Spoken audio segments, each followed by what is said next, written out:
네, 국내 이슈 체크인 NH투자증권 이현준 과장과 얘기를 나눠보도록 하겠습니다. 안녕하십니까? 안녕하십니까? 네. 자, 저희가 조금 전에 이제 우리 증시 양대 지수에 대해서 좀 얘기를 나눠봤는데 오늘 그 중에서도 이제 코스닥에 대해서 좀 얘기를 나눠봐야 되지 않을까 하는 생각이 드는데요. 자, 일단 이슈부터 먼저 좀 확인을 해보도록 하죠. 자, 오늘 이슈는 코스닥의 조정입니다.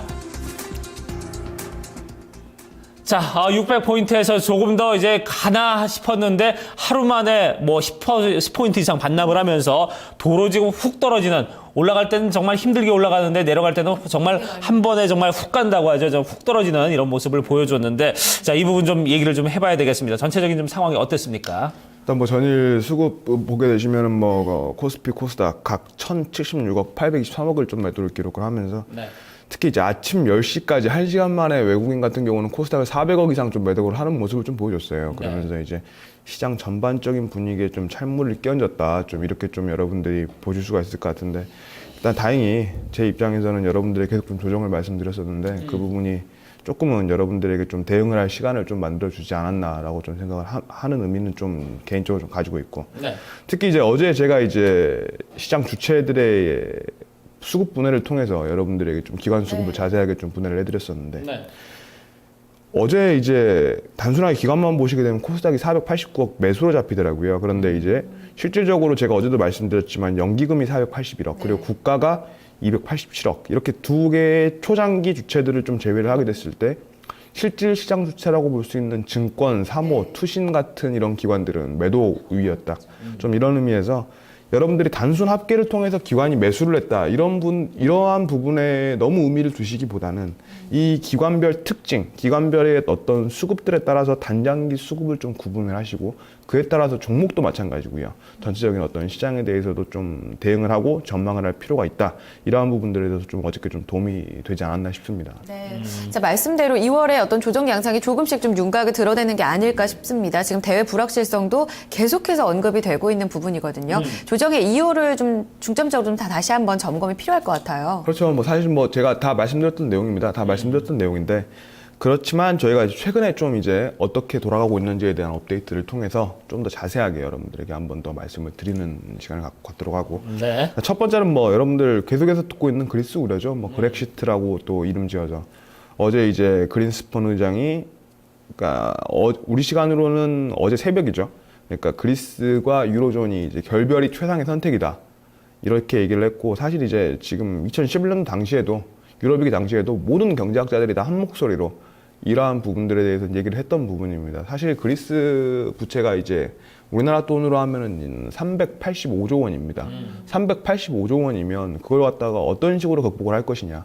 굉장히 뭐 산업의 어떤 경쟁력이나 그 나라의 경쟁력이 있어야 되는데, 그리스의 GDP 구조를 보게 되시면 실질적으로 이게 관광 산업이 대부분이거든요. 뭐 해운 산업이 인더스트리에 좀 포함이 되어 있습니다만 굉장히 좀 미미한 부분이고, 농업과 관광이 주된 어떤 GDP를 구성하는 나라로서 그 부분에 대한 어떤 국가적인 경쟁력을 통해서 이 385조라는 부채를 극복하기에는 상당히 좀 힘들다고 볼 수밖에 없는 부분이고요. 그렇습니다. 이걸 대승적인 차원에서 헤어컷을 진행을 해야 되는데, 헤어컷을 여태까지 12 입장에서 계속 진행을 해왔었거든요. 그러니까 실제로 그러한 어떤 신규 헤어컷을 위해서 이제 그리스의 새 총리인 뭐 치프라스 총리하고 이제 그 재무장관 뭐 바루파키스, 이 사람이 이제 유럽 순방을 하면서 각국을 돌면서 이제 좀 얘기를 쭉 했었는데, 이제 이러한 부분들이 실제로 이제 그리스의 가교 프로그램이라는 얘기를 하면서 국채 간의 교환을 제시를 했죠. 뭐 앞에서 다뤘겠지만 완전히 새로운 판을 짜자, 뭐 이렇게 얘기를 했는데, 독일하고 12 입장을 그냥 제가 단순하게 좀 정리를 해드리면, 실제로 이제 인터뷰에서는 이렇게 얘기를 했더라고요. 이견이 있다는데 의견을 같이 했다.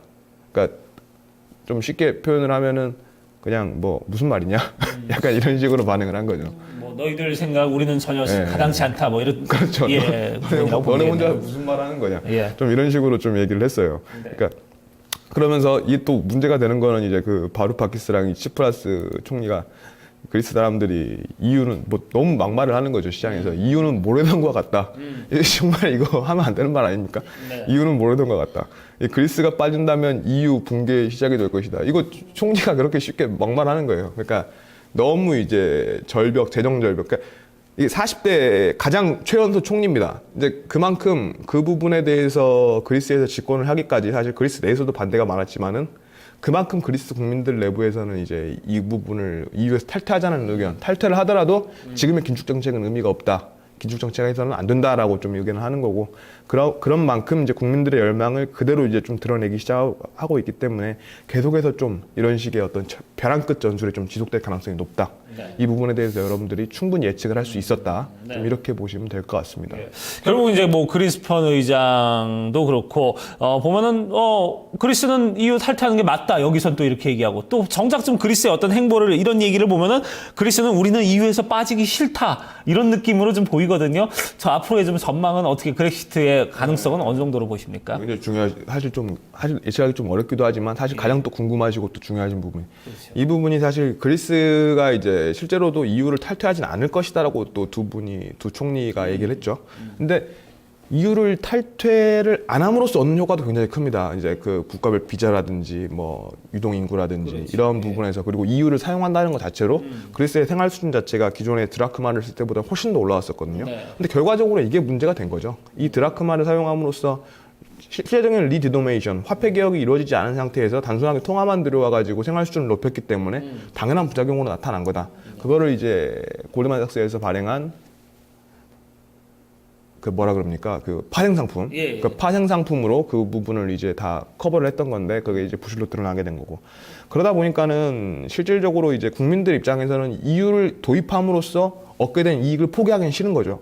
포기하기 싫습니다. 그렇지만은 그럼에도 불구하고 사실 계속해서 이 정도의 통화 수준이 유지가 됐을 때 유지가 안 될 수밖에 없는 게 그리스의 또 현실이라는 점에서 이 부분에 대해서의 어떤 구조적인 좀 개혁이 필요한 상황이고 그게 이제 2월 11일 날 논의를 하게 될 텐데 쉬워 보이진 않습니다. 쉬워 보이진 않고 이 2월 11일 날 바로 넘어가기보다는 제가 봤을 때는 조금 더 장기적인 어떤 시간을 가지고 이 문제는 지속될 가능성이 높기 때문에 지금 현재로서는 속단하기는 좀 어렵지만은 당분간은 계속해서 좀 혼란이 계속될 것이다라고 보는 게 좀 맞는 것 같습니다.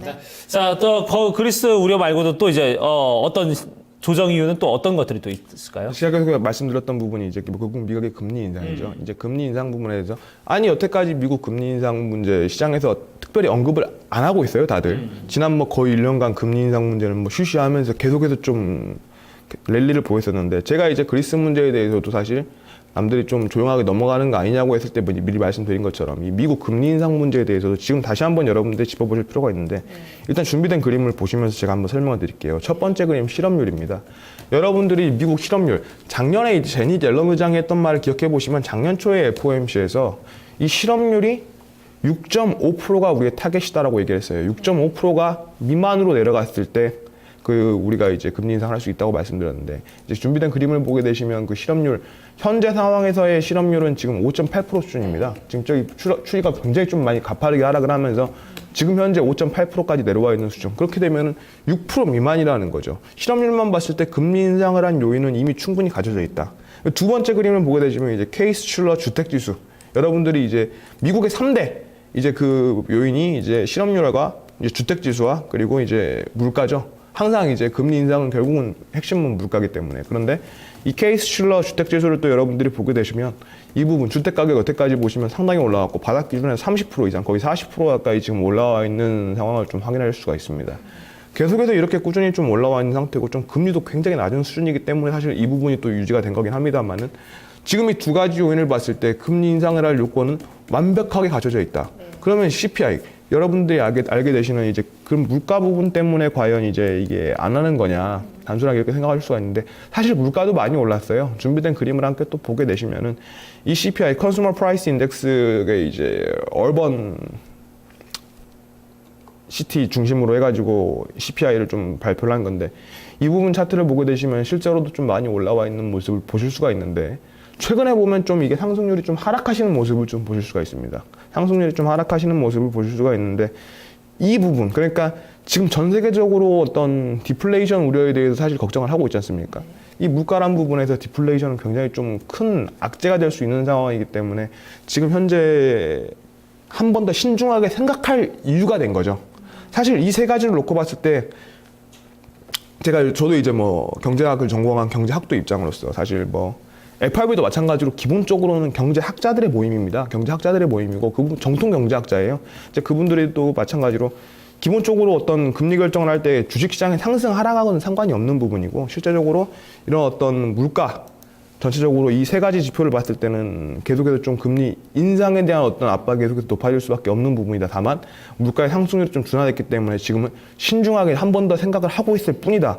여러분들이 이 점에 대해서 좀 이해를 하셔야 될 것 같고 그리고 비둘기판에 매판에 막 이런 얘기 하는데 기본적으로 이 뭐 비둘기파든 매파든 유동성에 대한 어떤 부작용에 대해서 상당히 걱정을 하는 게 경제학자로서의 기본적인 입장이라는 걸 여러분들이 한번 기억을 하실 필요가 있겠습니다. 네, 어떻게 보면 지금 말씀을 들어보면 거의 조정의 시초다라고도 볼 수 있을 것 같아요. 앞으로도 열려 있다는 거잖아요. 이런 불확실성이 금리 인상 그리고 그렉시트 우려감까지 확대가 좀 되어 있는데 여기서 수급이 계속해서 좀 불안하게 된다면 2월은 좀 어떤 전략으로 가져갈까요?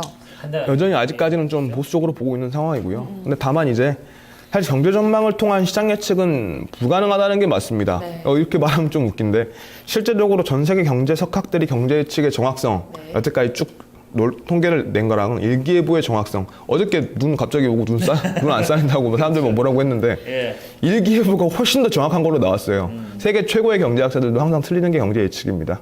그렇기 때문에 여러분들이 지금 이런 뭐 대외 불확실성, 뭐 코스닥 단기급 등 실적 불확실성 정확하게 맞출 수는 없지만 이런 대외 불확실성이 많을 때 조정 가능성이 좀 높아 보이는 건 사실이지 않습니까? 이럴 때 여러분들이 뭐 고민하시기보다는 주식은 결국은 팔아야 돈이기 때문에 이 부분에 대해서 뭐 이걸 갖고 뭐 우상 지으시기보다는 분명한 기준을 가지고 시장에 대응하시면서 좀 현금 확보를 좀 추천하시는 것을 좀 추천을 드리겠습니다. 네.